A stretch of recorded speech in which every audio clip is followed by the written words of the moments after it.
It's my distinct honor and pleasure to welcome and introduce to you the Secretary of Energy, Dr. Stephen Chu. Dr. Chu was sworn into office by President Obama on January the 21st, 2009. He comes to us by way of the Lawrence Berkeley National Laboratory, where he served as a laboratory director for over 5 years. Dr. Chu has served in many scientific positions over the years and is recognized nationally and internationally as a world-leading scientist and researcher and co-winner of the Nobel Prize for Physics in 1997. Dr. Chu comes to the Department of Energy at a critical time in our country's history as we confront both energy security and national security challenges. He brings an in-depth knowledge of the energy and national security issue we face. Dr. Chu has devoted his recent career to searching for new solutions to our energy challenges and to stopping global climate change. We're fortunate to have such a uniquely qualified leader at the Department of Energy. Mr. Secretary, the people that are in this room represent all of the DOE elements in Oak Ridge. As Tom told you a few minutes ago, there are others who are watching by video, and we'll hear your talk in a few minutes. These men and women are dedicated to the missions of the department and stand ready to help you in any way to carry out your goals for the Department of Energy. We're very glad that you are here today, and we look forward to hearing from you. Ladies and gentlemen, if you would, help me welcome the Secretary of Energy, Dr. Stephen Chu.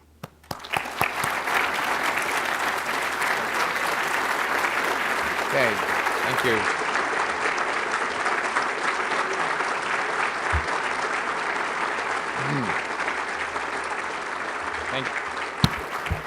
Thank you, Gerald.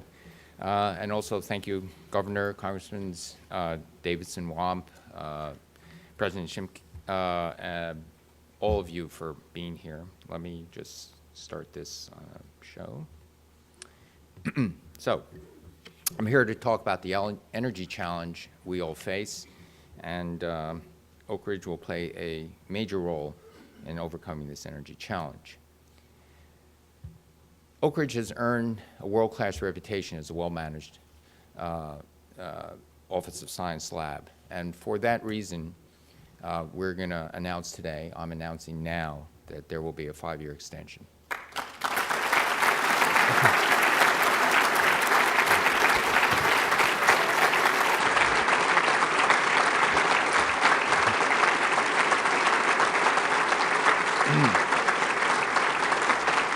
Congratulations.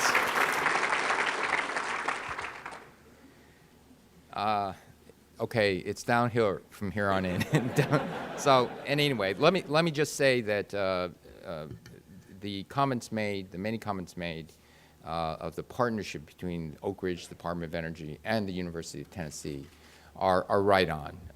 I came from a lab where 40%, 40% of the principal investigators were faculty members in the UC system. It was such an integral part of Berkeley Lab, and that's what its great strength came from. I was a graduate student and a postdoc at UC Berkeley, but I was also an LBNL employee during the whole time. And when they made me an assistant professor, I was going to be an LBNL employee as well.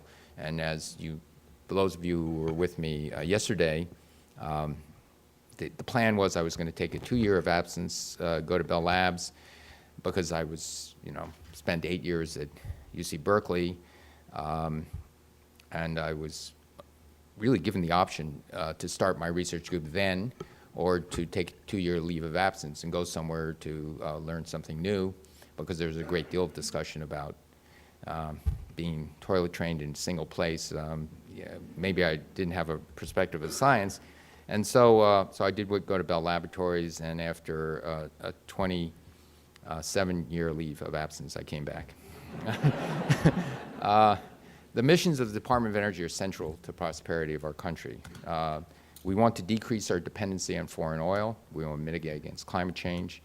And most importantly, we want to ensure our future competitiveness through basic and applied research. And our future competitiveness in large part lies in how we address the energy and climate challenge. So what is the energy and climate challenge? Well, and these are some of the things that DOE, the security of our country's stockpiles, stewardship, and provide the science base for non-proliferation of weapons. All right, so let me go to climate change. Here's a recent record of direct thermometer measurements from 1880 to 2008. Actually, the thermometer measurements go back to 1850, roughly. And you will notice that over a period of time, and if you extend the record further back, it's essentially flat. The climate average temperature has increased. It's fair to say we don't understand these ripples. We don't understand the downward trend that occurred in 1900 or 1940. We don't fully understand the plateau that's happened over the last decade. But it's also important to understand that any 20-year period or 30-year period in any of this record would not be strong evidence of climate change. You really have to go back at least 150 years. The record goes back, these are direct thermometer measurements, but records that go back 2,000 years tells another story, that climate has been changing. Now, there's a lot of talk recently on, well, is this all a hoax, stuff of that nature, and so I'm going to spend a few transparencies to tell you, rather than saying the evidence is not that strong, in the last 5-8 years, the evidence has gotten compellingly much stronger, and so to let you know about some of that evidence. So here's a paper which looks at all the effects that might increase climate change. This red line is the greenhouse gases. This blue spiky thing are major volcano eruptions that put a lot of aerosols, particularly sulfur dioxide, in the upper atmosphere that cools that thing. This little faint wiggly red line are the variations of the solar intensity and so on and so forth. So it includes all the human forcings, greenhouse gases, black carbon, troposphere, that's the lower atmosphere aerosols, land use, the upper atmosphere aerosols, volcanoes, and solar intensity are considered not caused by humans. And when you link that all together and compare the observations given by these blue stars with the black line of folding in all these things in a climate model, you find a reasonable match between what we see and all these forcings. If you take out the human forcings, what you find over the last roughly 50, 60 years is you don't see any of these latest increases. It's flat. So that's one suggestion that it's caused by humans. These are two major volcanoes, and you see the spikes. So let's go to the things. So a lot of the climate skeptics, including members of Congress I've spoken to recently, said, well, can the temperature rise be caused by the increase in the solar energy reaching the Earth?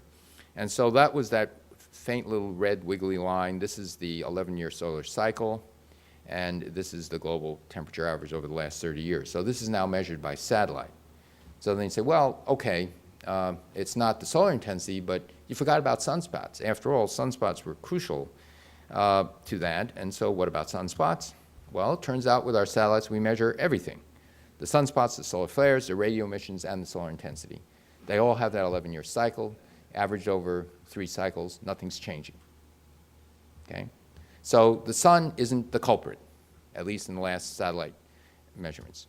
And this shows you when you put in the observations in black with the climate models. When you don't put in those climate models, what you find is you don't get a fit, okay? These climate models, I want to have a shout out to Oak Ridge. A lot of the IPCC climate modeling was actually done on the supercomputers.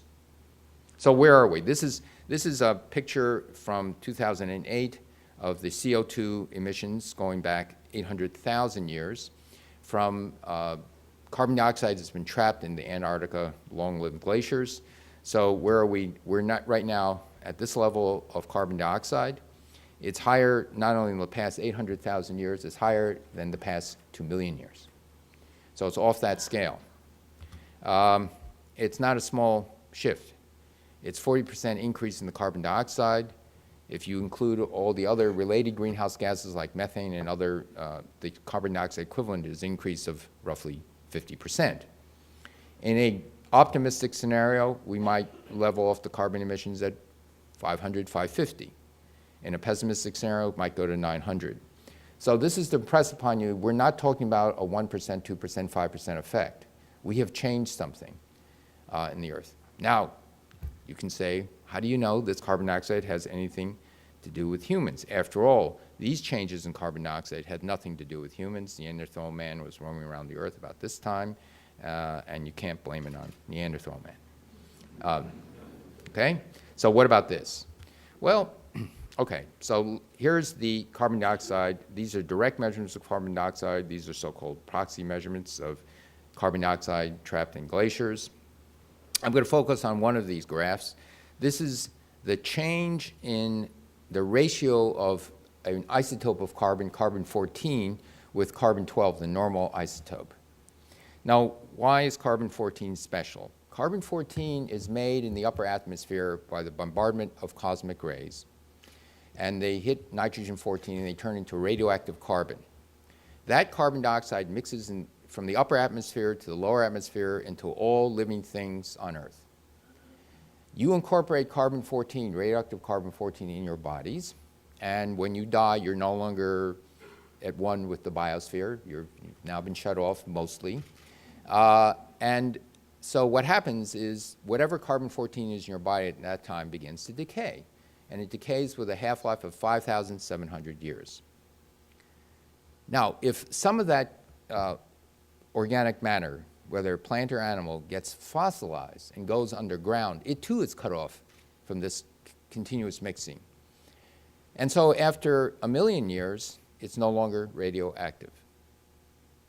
Now, if you take that carbon, bring it up to the surface of the Earth, and burn it, and you form carbon dioxide, you've just stuck up a lot of non-radioactive stuff. There's a very small mixture of carbon-14, but it's mostly carbon-12. And so that means that you're diluting the natural mixing. You know, you're constantly making carbon-14 in the upper atmosphere, mixes with normal carbon.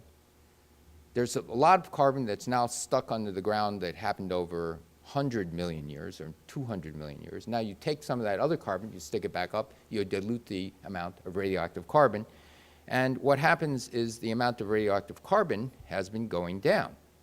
Now this data runs out in the early 1950s, and it's for the following reason. We have to go to another scale. Starting in the mid-1950s, the world went through a lot of atmospheric testing of H-bombs. Those H-bombs put up carbon-14 in the upper atmosphere. There's a mixing of the stratosphere with the troposphere that occurs on a yearly basis. What you have, most of those H-bomb tests were in the northern hemisphere. The northern hemisphere rise in carbon-14 spikes up, and you actually see yearly cycles of the mixing. So because of atmospheric testing of H-bombs, we have an incredible measurement.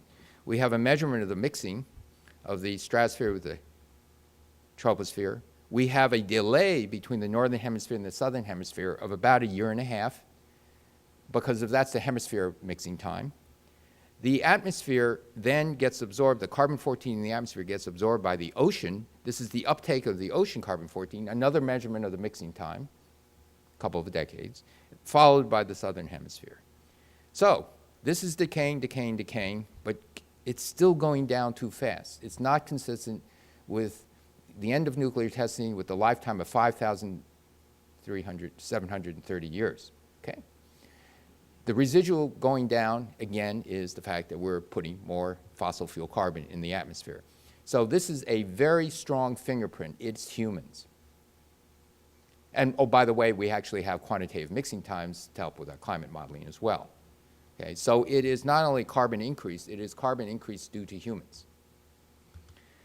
So here's some facts that you just heard. Solar energy heating the Earth, not changing. Greenhouse gases, increasing. Greenhouse gases caused by humans. So energy hitting the Earth, same. Energy leaving the Earth because of the greenhouse gases, less.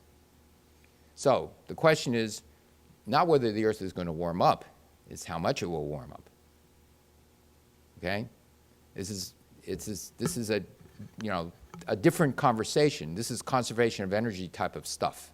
Now, the Earth might not warm up if it completely compensates for the fact that we've now just put a ceiling greenhouse gas layer effect. And in fact, it compensates by at least 50%. Okay? So there is a compensation there. And all of the atmospheric science, all the computer modeling that's going on now is to understand the details of that compensation, partial compensation. Very, very tricky stuff. the clouds that go in the upper atmosphere and the lower atmosphere have both warming and cooling effects. Clouds reflect sunlight, as shown by this cartoon, but the water vapor is also a greenhouse gas. And so these are compensating effects. We are still trying to fully understand those details, the mixing of the upper atmosphere and the lower atmosphere. We are only beginning to put in the biofeedbacks as the earth changes, the vegetation changes, all of those things. And as we do, we chase down these little pockets of uncertainty. But I'd liken it to a time in the, let's say, the 1960s where most of the medical researchers who really looked at the problem felt that smoking was bad for you. There's no question it was causing emphysema and lung disease, but we're chasing down whether it also was causing high blood pressure or heart disease. It was not that it may be bad for you, may be good for you. Okay, so this is one of the issues. Now, what about the effects? In a warming northern hemisphere, you evaporate more water. Because you evaporate more water, you have to have more precipitation. So more snow in Greenland. But what is the ice pack in Greenland doing? Is it decreasing? Is it increasing? So what we've done is we've put up 2 precision satellites. These satellites go around the Earth, and they keep track of their distance away from each other and their height on the Earth. So suppose they're circling the Earth, and then there's this big mass down there, like Greenland with its ice. The orbits are perturbed a little. The distance between the satellites changes ever so slightly. And by monitoring the distance between these satellites to millimeter scales, you can actually measure the changes in mass of Greenland. Greenland is melting. The data is so good now that you not only see Greenland melting, you see the difference between summer and winter. Okay. Now, there have been other measurements of Greenland, you know, ice core samples that go back 20 years. It's all consistent with this. But again, the satellite data is becoming really good. There is no question, even though there's more snow, Greenland is melting. The snow, talking about snow, let me digress. Snow in Washington, over 50 inches. It's a record of over a century. Now, this is neither for or against climate change because it's a singular event.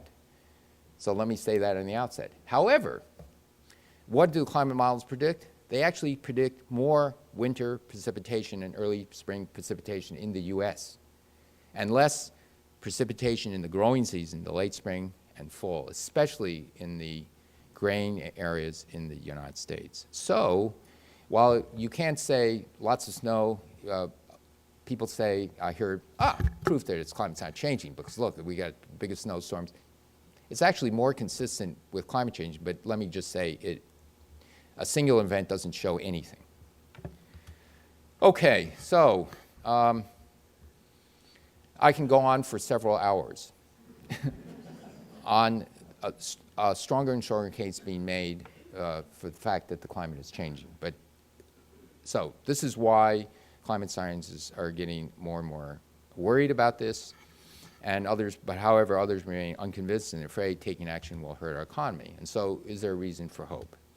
And my message is that this is not going to be a talk of doom and gloom. This is actually something where I hope to be optimistic, and not only be optimistic, show that we have an incredible opportunity. And that opportunity is in how we compete in a clean energy economy. So a few predictions. The price of oil will go up in the coming decades. I do not know what it will be 1 year from today, 5 years from today, but I'm confident on average 10 and 20 years from today it will be higher. The lifting costs of oil are increasing. Most of the reserves of the multinationals in the world are now offshore. And going to deeper offshore, and so those costs are going to be increasing. The climate science is getting better and better and better, led in part by the work done at Oak Ridge. Because of that, we will live in a carbon-constrained world. And so what should the United States do? Well, if I'm reminded of a quote from Wayne Gretzky, who was the most valuable player of the National Hockey League, I think it was 8 or 7 seasons in a row. And when asked why this fairly slender person can be arguably one of the greatest hockey players there ever was, he said, "A secret is I skate to where the puck is going to be, not where it's been." So I think this is something the United States should do. Let's make a reasonable projection about what will happen, that these two facts will be true, and let's prepare ourselves for that. The other thing he said, which is important to remember, and right now we are a little bit frozen on what to do about the energy and climate problem, and the thing he said was, you never can make a goal without taking a shot. So, now, the American innovation machine is incredible. Bell Labs invented the first silicon photocell. The first transistor came out of the United States, also out of Bell Labs. Ted Maiman used the first laser. Basic patent came out of Bell Labs. Now, don't worry about this. I'm not bragging about Bell Labs. Satellite communication. Well, actually, maybe I am. This is also Bell Labs. Not GPS, but satellite communications. But these are innovations that came out of the United States, and we have led in this innovation. But where are we today? Well, silicon photocells. In 1996, we had 45% of the market share. That market share now, in 2008, is down around 6%. It has been superseded by Europe, Japan, and China. That's just one technology. What about some of the other technologies? For 3/4 of a century, the American automobile industry, perhaps even longer, ruled the world, beginning with Ford. We are behind in that, notably in automobile fuel efficiency. Batteries, if you buy a hybrid vehicle, a high-technology battery, let's say in a Prius, 98% of those batteries are made in Asia. Electricity transmission and distribution, first put into service by Edison, intense competition between Edison, Westinghouse, and Tesla, and so we again led the world in electricity transmission. We are behind in that. There is no major manufacturer of heavy-duty transmission equipment now in the United States. It's in Europe, but China wants to rule that one too. Nuclear power, the first nuclear reactors built in the United States. Now France, Japan, Korea lead in that. So if you go down in many of these energy sectors, even though we might have invented them or been leaders for a major part of a century, we are no longer there. Well, you know that the United States has lost manufacturing, but most Americans don't realize is we have also lost in high-tech manufacturing. High-tech manufacturing is defined as aerospace, pharmaceuticals, test equipment, electronics, and so on. So the United States is in blue, the European Union is in red, and China is in green. There's no way in the world we should be ceding high-tech, high-value manufacturing to anybody in the world because it is much less any sort of labor cost problem. It is just the fact, well, in question and answer period, ask me about that. So what is China doing in the green energy economy? Well, there's been a shift in China over the last year and a half, a dramatic shift. I was briefing the Premier of China about 3 years ago on a report issued by a council that represented the National Academies of Sciences, over 100 around the world, and I was the co-chair of that. So I was in China telling the Premier of China what the report was about. And we talked about energy efficiency, all the things they were trying to do in order to close down very inefficient coal plants in China and replace them with very high-efficiency plants, things of that nature. About a year ago, a little less than a year ago, I was in China again as Secretary of Energy. The Premier, same conversation with the Premier of China, no. He told me that if the world continues on its current path, climate change to China and the rest of the world would be devastating, number one. Number two, our China's continued reliance on coal and rise in carbon emissions is completely unsustainable. We're doing something about it. And then he didn't say this, but it was very clear from all the actions. They see this as an opportunity for economic advancement. So, what are they doing? Well, what they are doing is they are right now constructing 21 nuclear power plants. And they're going to go to 25 very shortly, including the first 4 AP1000 Westinghouse plants, okay? Roughly half the nuclear power plants in the world.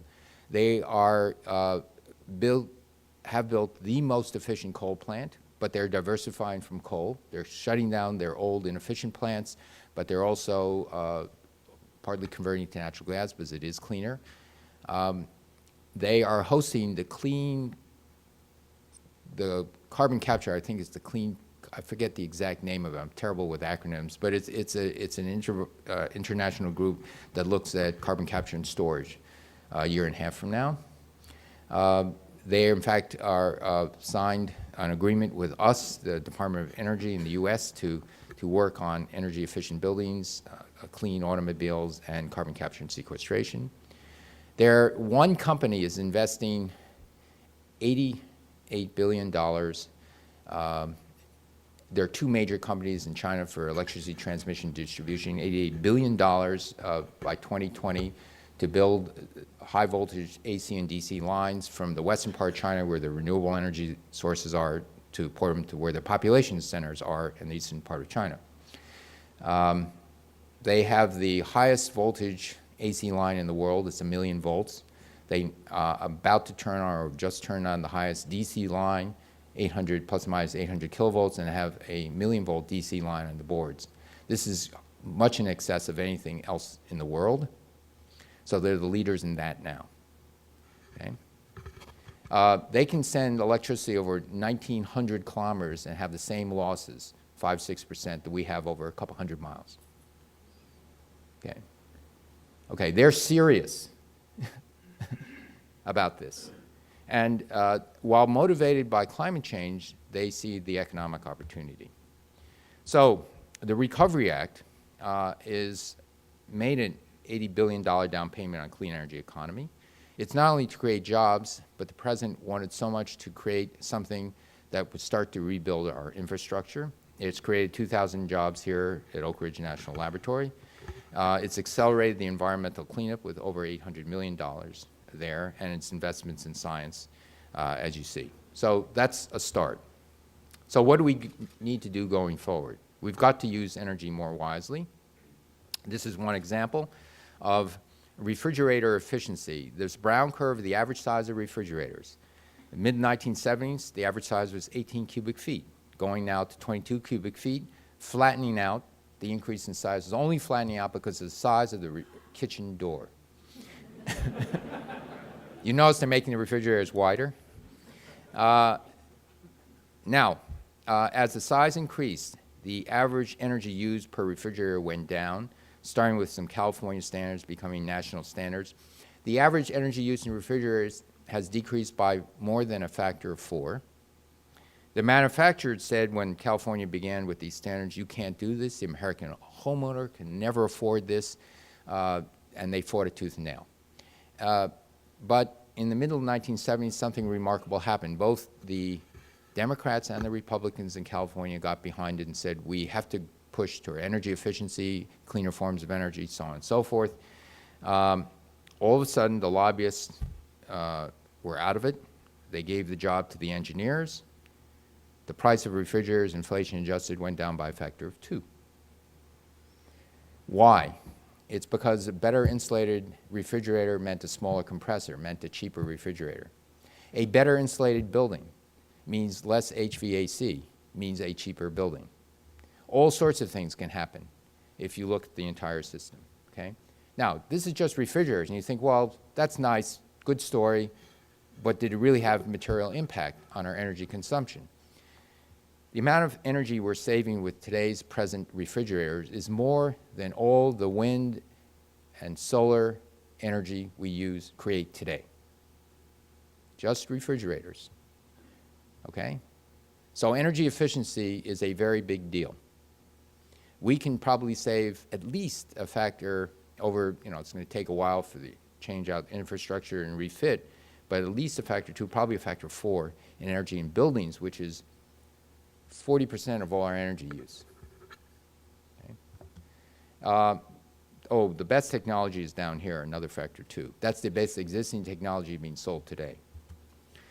So it is a very big deal, and for this reason, the Department of Energy is expanding its energy efficiency standards program. We want to be as aggressive as we can to push the appliance standards as much as possible. Of course, there's pushback from industry, but we will do it. The other thing we're doing for the first time in Department of Energy history is we're enforcing the standards. Never been enforced before. And it's a novel thing to have, or to pull an Energy Star rating from a refrigerator manufacturer. They protested, took us to court, the court upheld us. To say that this company, and so it's a minor fine for an appliance standard, it was a couple $100,000, but boy, the word is getting out. You can no longer do this. All right, now, what about buildings? I think we can design buildings in a totally different way. Once you have a conceptual design and the needs of the occupants, usually you go to a detailed design and finally construction and installation. We want to put the whole thing on a computer, and we want to put it on a computer that has embedded energy analysis and has in it embedded things that tell the structural engineer and the architect, you haven't used passive shading here, the air ducting will cost you more money, we think you should do it this way with gentler curves and things of that nature, et cetera, et cetera, et cetera. So, is this new? No, not really. We design airplanes this way. So we can design buildings this way. Now, in addition to designing a building this way, to take full advantage of what we know today, we should operate the building with what I call real-time commissioning. When you build a new building, about 5% of the buildings are actually tuned up before they let the occupants in it. By tuning it up, you adjust the cooling vents and the ducts and everything, you trim it. And that saves about 5 to 10% of the energy bill just by trimming. Okay? And good owners, after 20 or 30 years, retrim a building, recommission a building. But you can do much better than that. You can trim a building in real time because there are sensors and controls that will allow you to do this. That there are very inexpensive infrared sensors that can tell you where the CO2 is in a building. So this room has now people in it, you put more ventilation in it. When the people empty the building, you throttle that ventilation back to nearly zero, and you put it back in the offices where you're not, et cetera, okay? So you can do this. If there's a room that has copying machines, you put in more cooling, you take cooling away from some other thing. This is also done. This is done if you look at even our automobiles of today, there are a bevy of microprocessors that do this, that measure the oxygen, the air pressure, the temperature, the engine temperature. And they completely are tuning the car on a minute-by-minute basis, second-by-second basis, really. And that's why you never need to tune your car anymore. Okay? So real-time commissioning of the building. Now, you do these things, we believe that you can save money. Maybe in 1/4, any added costs would pay for themselves in less than 1/4 of the lifetime of the building. And we're talking now about a factor of 4 in energy savings. Okay? Not a factor of 2, not of 20%. Okay? 75, maybe 80%. I'm going to skip this one. This is more on energy efficiency. Let me also just say that we also need to take energy efficiency into the home. There are very many reasons why homeowners don't take advantage of this and save money. Part of it is, most of it, I'll tell you, is inertia. It's very infrequently that you get an energy efficiency nut that will go in when they buy a house and get up there and go to Home Depot, Lowe's, buy lots of fiberglass and spread it out in their attic. I'm one of those nuts, but I have to say that it's a bad business, you know, it's uncomfortable, and I was doing my income taxes, and I was looking at the hardware bills, and every weekend there's another bill. I would go to the hardware store, buy some more stuff, and bring it back home. But what we can do is make it very simple, that we can get experts to come into a home and tell you what to do. We want to make it a neighborhood event, so if a block signs up maybe 1/4 of the people on the block, we're going to do this experiment in the next year, this year, that a store like a Lowe's or a Home Depot or True Value will come in and they do the entire block blow in the installation, do the home energy audits, and we hope the cost of these retrofits will go down by a factor of 2 or more, and then you can put a little sticker in your home saying you're saving the world and saving yourself money. A lot of it is about money. That if you have actually done this yourself or had someone do this and put in an extra this amount of fiberglass, and you know your home is decidedly cool in the summer and warm in the winter. It is like night and day. Okay, and it just saves money. And the payback time in better standards while you build a house, McKinsey report said $1,000 in labor, it's mostly labor, and materials would pay for itself in 1 to 2 years depending on where you lived. And yet, despite that, our standards are where they are. So this is, and American Home Builders Association said it's like the refrigerator people. Sure, the American homeowner can live in energy efficient homes, but they can't afford it. Quite the opposite. They can't afford not to do it.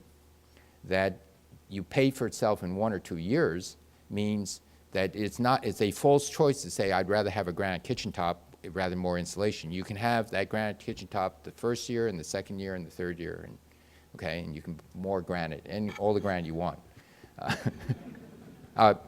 So it's one of those things that a better standard would be just better, period, and it will save money.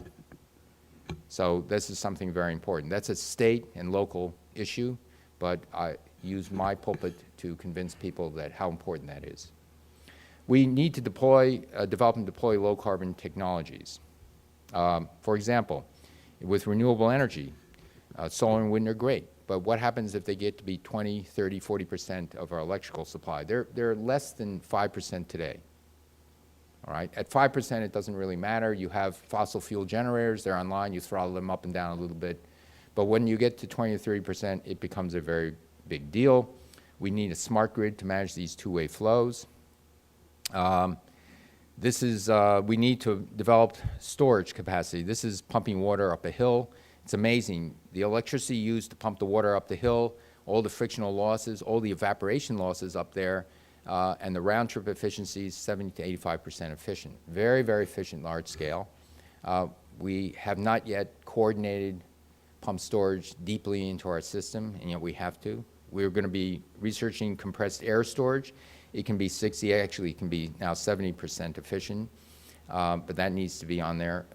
All sorts of things need to be done. Nuclear power is something that I think has to be part of the mix. It's something I've felt for a long time, and as you all know, the President has announced the first nuclear loan guarantee. We hope to, and in our President's budget, we asked for another $36 billion in nuclear loan guarantees. That's actually, let me also correct a misconception. So a total of $54 billion for nuclear loan guarantees. The cost to the taxpayer is being worked out so it will be zero.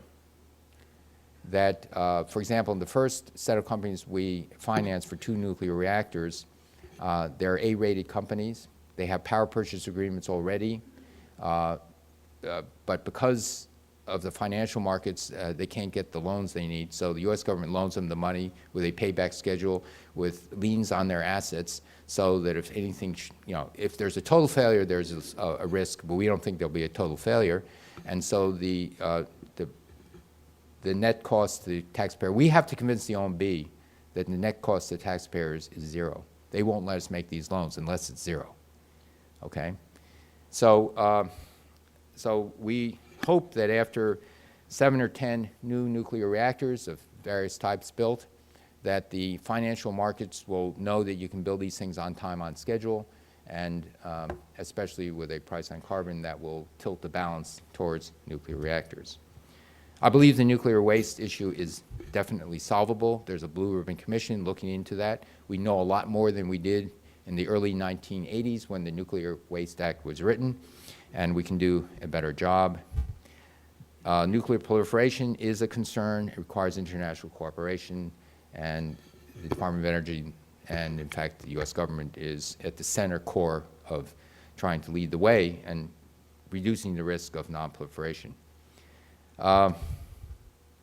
Transportation fuel, that's a tough one. It's probably the last that's going to be replaced for a definite reason.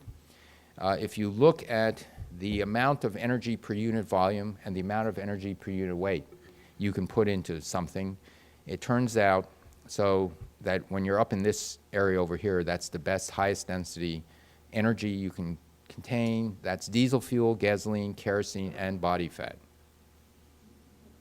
You know, you're a mobile platform, and and as a transportation fuel, you want to keep around the stuff in the highest density you can. The lithium-ion batteries are down here, so close to zero you can hardly see it. It's about 80 times worse than diesel fuel. So you think, well, batteries ever make a dent? Well, they can, because an electric motor is far lighter than an internal combustion engine and far more efficient. And so if you get a battery that is up over here that can last for 5,000 deep discharges, about 15 years worth of daily car use, and about 5 times higher, 5 times smaller battery, a lighter battery, that will be what you need to electrify the personal vehicle fleet. You won't be electrifying long-haul trucks, you won't be electrifying airplanes, but personal vehicles definitely. So this is a realizable goal, and we're pushing very hard in getting there. So here's a quiz. What does this Boeing 777 have in common with a bar-tailed godwit? Now, you ask, what's a bar-tailed godwit? Well, it's a bird. It's about this big. And what they have in common is that they can both fly nonstop 11,000 kilometers, over 7,000 miles. This bird migrates from Alaska to New Zealand. Most of its migration path is that it makes a fuel stop in China, but sometimes they go past Hawaii, but they don't stop in Hawaii. It's just a navigation check, and they turn a little bit left as they go south to New Zealand. So by putting these radio transmitters on these birds, it turns out they can fly nonstop.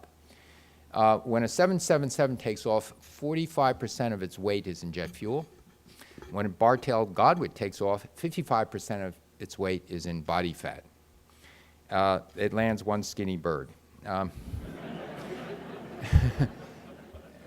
So that's how impressive liquid fuel is, right? So, but we can and will decarbonize our transportation sector, but again, it's the toughest nut to crack in terms of vehicles, automobiles. It's better mileage automobiles, next generation biofuels, and electrification of short distance personal vehicles. So we also need some breakthroughs. Let me tell you about a breakthrough or two. In 1960, the world population was 3 billion. It's now about 6.5 billion people. In 1968, a professor at Stanford wrote a bestseller called The Population Bomb, said that despite mass feeding programs that we've embarked upon, hundreds of millions of people will starve to death in India, Pakistan, and other countries.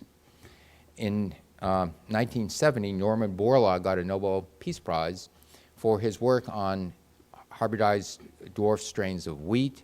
He took many different strains of wheat, hybridized them to make disease-resistant strains, but also strains of wheat which had much higher yield. They had to be smaller because the grains were so heavy with wheat that they would flop over to the normal size height. And that invention was able to increase the grain production of wheat around the world 3 to 5-fold per acre. Not only in the United States, but in Mexico, India, Pakistan.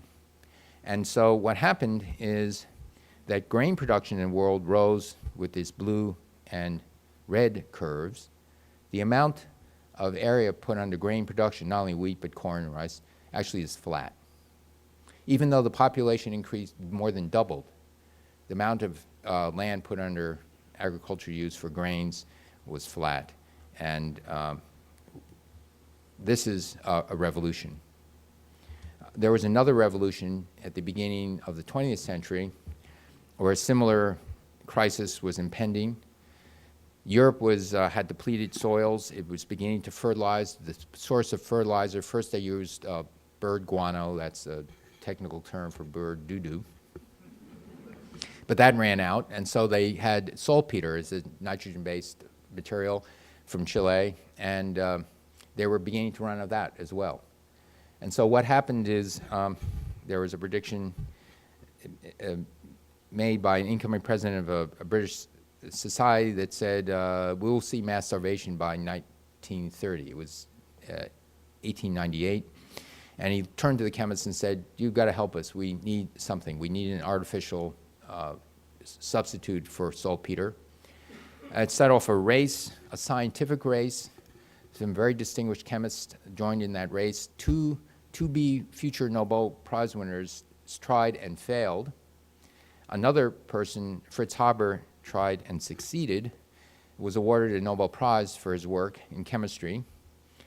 He began to collaborate with a guy named Carl Bosch, who got a second Nobel Prize for the same invention a decade or so later because it was that important. Artificial fertilizer. Again, it was a game changer. We need a few game changers in order to decrease the carbon emissions by mid-century, by the amount we need. So, coal, we need some game changers here. How can we use our fossil fuel, coal, gas, and capture the carbon economically? We are investing, well, have invested $4 billion in carbon capture and storage techniques, but it's matched by $7 billion in industry. And we're going to see whether we can start to deploy the first of this in 8 or 10 years. Very ambitious, but the costs today are too high, and it's got to come down. We're looking for game changers. We have examples of ways in order to capture carbon. Right now, we capture carbon at the stack with a material, an amine, and we use a lot of energy to release the carbon, and then we use a lot of energy to compress the carbon dioxide so we can pipe it to sequester it. In our body, we generate carbon dioxide when we metabolize energy, metabolize sugars, ATP, and the transfer of the carbon dioxide out of the cell into the bloodstream, the transport of that carbon dioxide into your lungs, and the release of that carbon dioxide is done all at the same temperature, no additional energy cost. It's assisted by an enzyme that increases these reactions by up to 1,000,000-fold with no additional cost in energy. So biology has figured out how to do some of this stuff well. This particular enzyme would not do well in a flue gas environment. It would be dead in a matter of minutes. So, or seconds, fractions of seconds. So we are trying to see if there's a similar structure that can have a robust, can withstand a robust environment. That's one example. Where another example is in the compression. You think, oh, compression of gas, can you do much better than that? There are basic physics laws, and it turns out that that's assuming certain things like, so to the physicists and engineers in the room, isentropic compression and things like that. But if you do supersonic compression, it may be much better. And we are now researching a supersonic compressor that can decrease the energy cost by as much as a factor of 2. So there's something else we want to do. If you look at how scientific progress was made, they occasionally made by individuals, and Einstein and Newton, working alone. But more times than not, they're made by groups of individuals who come together and form a school. And if you look at, for example, some of the great research institutions like Bell Laboratories, or the MR Laboratory for Molecular Biology from the Medical Research Center in Great Britain, they remained at the pinnacle of their respective fields for decades. And so how do you actually create that environment in the U.S.? There are other examples in historical times of national need and emergency. Los Alamos, MIT's so-called radiation lab that they closed it down and morphed into Lincoln Labs. The metallurgical laboratory, this is Glenn Seaborg, this is Fermi, Oppenheimer, and others. You notice that very special U.S. government architecture. And good taste costs no more. And so in any case, these laboratories were managed in a certain way that were completely identical to the way the Laboratory for Molecular Biology, which was the DNA structure, Watson-Crick, the X-ray crystallography that opened up and founded the field of molecular biology. AT&T Bell Laboratories, they generated 15 Nobel Prizes. They were managed in much the same way. And what was that way? The scientists were in charge of the decisions. They weren't funding agents. That's the wrong way to think about this. When I was at Bell Laboratories, I went to my director, I was the department head, and said, I've got this idea to use lasers to cool atoms. He was skeptical. He said, you know, we worked on it for 8 years. It's not going to work. I said, no, this is a good idea. Listen to this. I spoke for half an hour. He kind of looked at me and said, okay, that's so simple it might work. You're allowed to do this. Just don't try to talk the other guys into helping you, which said, okay, until 6 months later, it's going to work. So I said, it's going to work. Come on board. I didn't ask him that, for permission at that time, but it's okay. But the point here is Archer Shallow, when he joined Bell Laboratories, he actually was joining to do some low temperature physics. He had just spent some money on a liquid helium Dewar, and then he, working with his brother-in-law Charlie Towns, developed some ideas to take the microwave amplifier, the maser, and generalize and get an optical amplification of light, and in fact an oscillator, the so-called laser. He told his management, I want to build a laser. They said, okay. Even though you just spent this money, go ahead. Sounds like a good idea. Not only did they allow him to do it, it sounded like such a good idea. Other scientists just turned on a dime and they said, go for it. And so they could make funding decisions much, much faster because they weren't really making funding decisions. They were part of the mix of deciding that this was an opportunity that just broke open and said, go for it. Let's go for it and let's get other scientists interested in this. And so the management were some of the very best scientists at Bell Laboratories and at Laboratory for Molecular Biology. And they were really managing. They were really knowing what everybody was doing. And as a manager at Bell Laboratories, I made it my business to find out what was being done, not only in my department, and not in my laboratory, but laboratory-wide. And so I could tell my people, hey, you know what? What you're doing is really neat. You should go talk to these other people. And you might want to collaborate with them. And when you get that kind of involved, deep management, you can go much faster. For 9 years, I lived in that environment. I am old enough to have talked to the people who worked at Los Alamos in the radar lab and the MRC. Some of my friends came out of those laboratories, and it was the same. So we want to get this thing going here for energy innovation. And so for that reason, we are calling these energy innovation hubs. That's the whole idea. A prototype are the bioenergy research centers. You just heard that the bioenergy research center here at Oak Ridge, well, I just heard, you didn't, I just heard it was designed along sort of commercial industrial research designs. That's exactly the same as what's done in the bioenergy research lab, led by the Berkeley Lab, a consortium of many groups. Very, very different. The managers play a very active role in seeing what's happening because they're the best scientists of that bunch. So that's what we want to do. We also started a new Advanced Research Projects Agency, ARPA-E, very short-term, high-risk, high-reward. This is long-term, 5-10-year period where you can do, there's some basic science questions that have to be answered, but you also want to produce the goods to hand off to private enterprise by the end of that. Just as the people in radar had to prove theorems of what you can do with radar, but they were also, you know, the inventor of nuclear magnetic resonance, got a Nobel Prize for it, was proving theorems about what you can do with microwaves, but he also went down to Bell Labs, the manufacturing part and industrial part of Bell Laboratories, to find out, since they engineered things so well and they lasted for so long, this great research, basic research scientists weren't there to figure out how they made things. Okay? That's what we need in order for this energy innovation.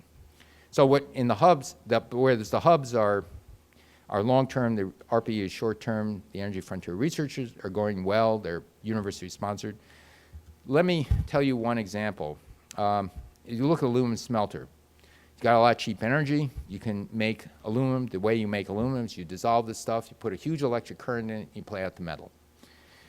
And so an engineer at MIT said, can I somehow make this into a battery? And he had this brilliant idea. He said, here's one layer of metal, here's another layer of metal in blue and yellow, and in this middle part are these dissolved metals in salts. You pass a tremendous amount of current through and you begin to plate out the metal down at the bottom at the top. Now, how do they separate? Well, they have different densities, so it's hot enough it's all liquid. So it self-orders itself. Now, when it's fully charged, you've got mostly metal up here, you've got mostly metal down there, and you've got a thin layer separating it. And then you plug it in to a building, to a city.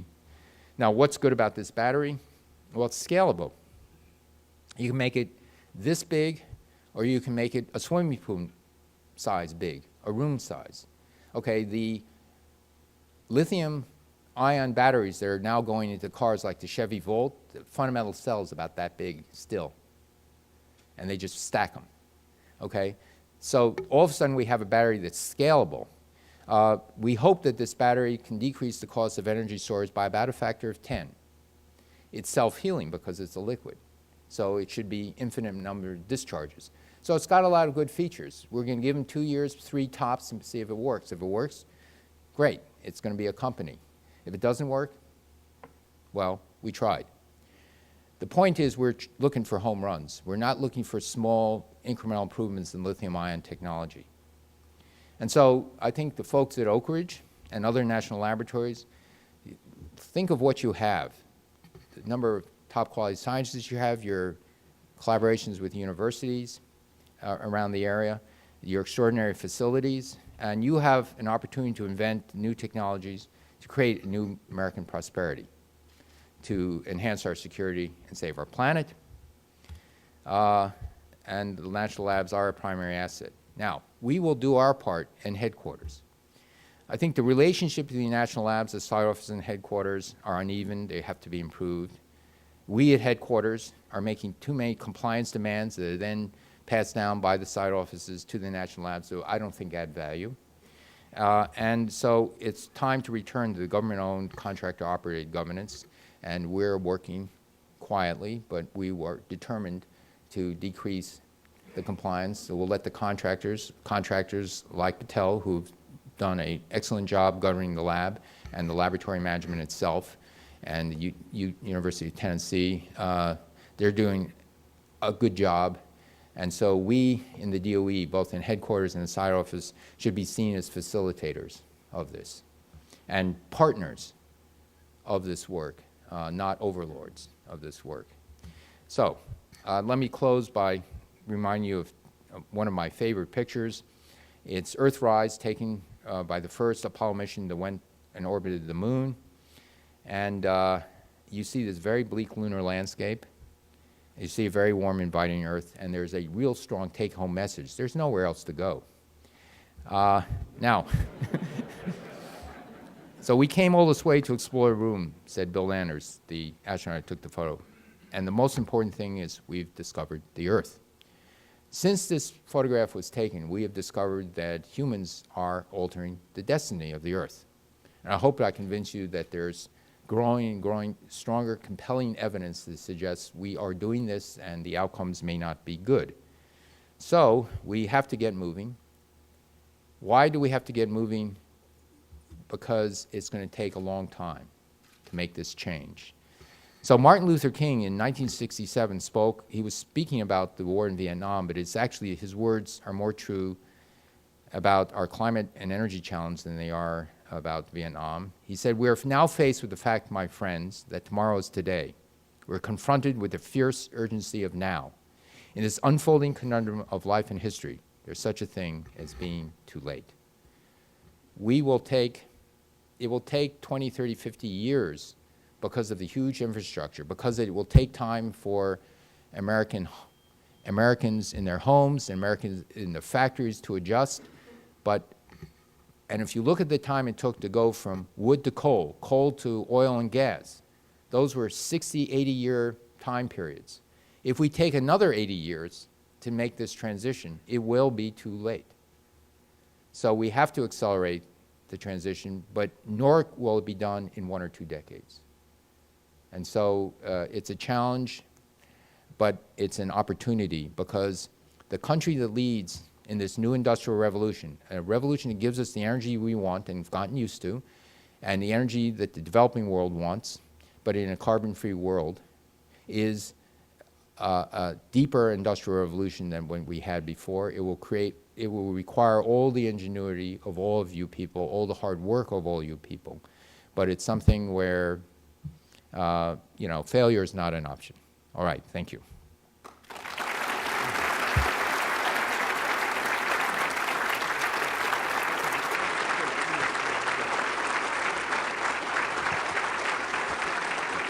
True.